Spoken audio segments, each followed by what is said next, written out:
சற்று முன்பு கிடைக்கப்பெற்ற ஒரு அதிமுக்கியமான மற்றும் பரபரப்பான தகவல் ஒன்று மக்களே. காணொளியை முழுமைக்கும் பாருங்க.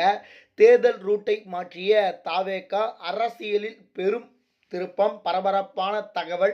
இதை பற்றி தான் இந்த காணொலியில் பார்க்க போகிறோம். காணொலிக்குள் போவதற்கு முன்பு இதுபோல அரசியல் சார்ந்த உண்மை நிலவரங்களை நீங்கள் உடனுக்குடனே தெரிஞ்சுக்கணும்னு நினச்சிங்கன்னா நம்முடைய சேனலை மறக்காமல் சப்ஸ்கிரைப் பண்ணிட்டு பக்கத்தில் இருக்கக்கூடிய பெல் பட்டனை ஆலில் செட் பண்ணி வச்சுக்கோங்க. அப்போ தான் நம்ம போடுற ஒவ்வொரு அப்டேட்ஸும் பார்த்தீங்கன்னா உங்களுக்கு நோட்டிஃபிகேஷனில் வரும். இப்போ வாங்க வீடியோக்குள்ளே போயிடலாம்.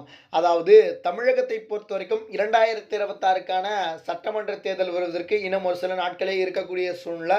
தற்பொழுது தமிழகத்தில் ஒரு மிகப்பெரிய ஒரு எதிர்பார்ப்பு இருக்குது. அடுத்த முதலமைச்சராக யார் வரப்போகிறாங்க அப்படின்னு சொல்லிட்டு ஒரு மிகப்பெரிய ஒரு எதிர்பார்ப்பு அரசியல் களத்தில் கிளம்பியிருக்கிறது. அது மட்டும் இல்லாமல் இது ஒரு மாற்றத்துக்கான ஒரு தேர்தலாக இருக்குமா? ஏன்னா இதுக்கு முன்னாடிலாம் அதிமுக மற்றும் திமுக அப்படின்னு சொல்லிட்டு இரு வலுவாண்ட கட்சிகள் தான் இருக்கும். யார் வெற்றி பெற போகிறாங்க அப்படின்னு சொல்லிட்டு ஏற்கனவே தெரிஞ்சுவிடும். அதாவது ஒன்று அதிமுக ஜெயிப்பாங்க, இல்லை திமுக ஜெயிப்பாங்க. இப்படி தான் பார்த்தீங்கன்னா ஒரு 70 ஆண்டு காலங்களாக பார்த்தீங்கன்னா தேர்தலுடைய நிலவரமானது போயிட்டுருக்கு. குறிப்பாக அதிமுகவை பொறுத்த வரைக்கும் ஒரு 32 வருஷமும், திமுகவை பொறுத்த வரைக்கும் 26 வருஷத்துக்கு மேலே பார்த்தீங்கன்னா ஆட்சியில் இருந்திருக்காங்க.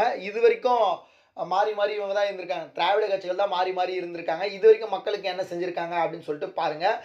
குறிப்பாக தற்பொழுது தாவேகா அப்படின்ற ஒரு புதிய கட்சி அரசியல் காலத்துக்கு வந்திருக்கு. சரிங்களா? தாவேகா மேலே ஏகப்பட்ட விமர்சனம் ஒரு பக்கம் இருக்கலாம்.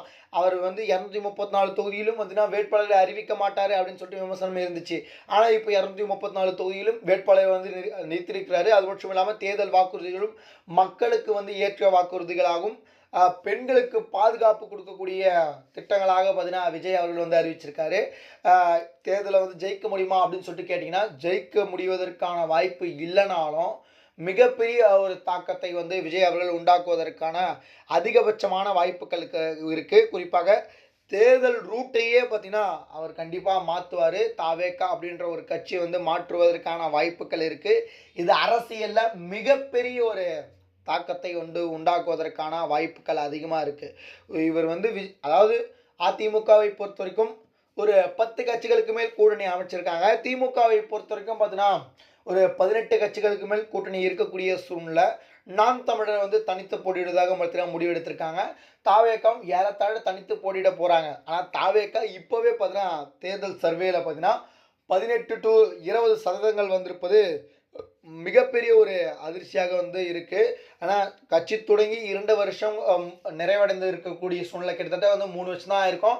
இப்போவே பார்த்தீங்கன்னா இவ்வளவு இருக்குது. ஆனால் வருகின்ற நாட்களில் இன்னும் எவ்வளோ வருவதற்கான வாய்ப்பு இருக்குது. இந்த தேர்தல் விஜய்க்கு ஒரு வெற்றி தேர்தலாக இல்லைனாலும் இதுக்கப்புறம் வரக்கூடிய சங்கதிகள் விஜய் அவர்களுக்கு வாக்களிப்பதற்கான வாய்ப்பு இருக்கிறதாக சர்வே சொல்லுது. பொறுத்திருந்து பார்ப்போம் இந்த தேர்தலில் என்ன மாதிரியான தாக்கத்தை உண்டாக்க போகிறாரு. 3வது இடத்தை பிடித்திருக்கக்கூடிய விஜய் 2வது இடமோ எதிர்கட்சி தலைவராக இந்த சோப் பெறுகிறாரா இல்லையான்னு சொல்லிட்டு நம்ம பொறுத்திருந்து பார்ப்போம்.